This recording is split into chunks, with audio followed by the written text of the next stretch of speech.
The Black Death, also known as the bubonic plague, swept through Europe between 1347 and 1351, marking it as one of history's most devastating pandemics.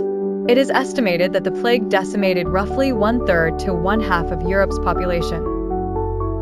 Originating from Central Asia and spread by fleas on infected rats, the disease elicited widespread fear and an urgency to find ways to avoid its reach.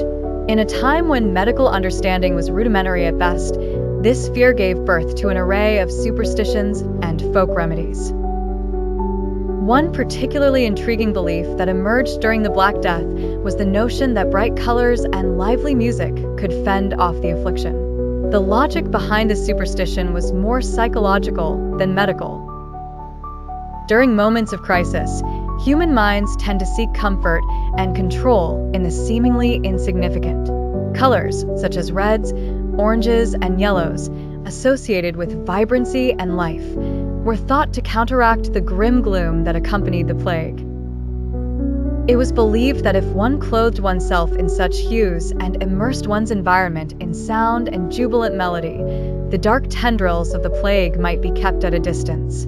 The anecdotal accounts of women striding in exuberantly colorful costumes became common. These women were seen traveling through towns and villages, their bright garments catching the eye of many who were cloaked in typical somber attire.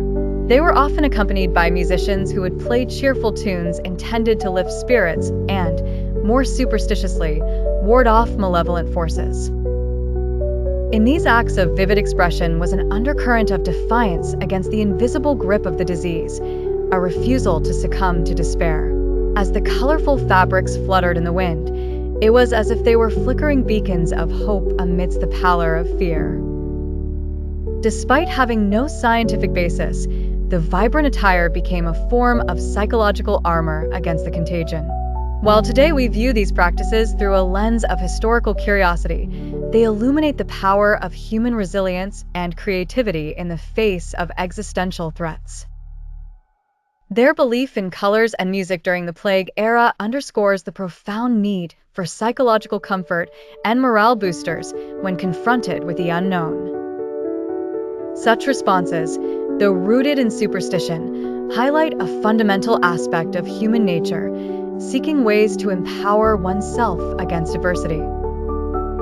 What remains fascinating is not only their faith in such unconventional methods, but also our ongoing search for psychological assurance during crises. Perhaps, even now, there lies some wisdom in their whimsical blend of fear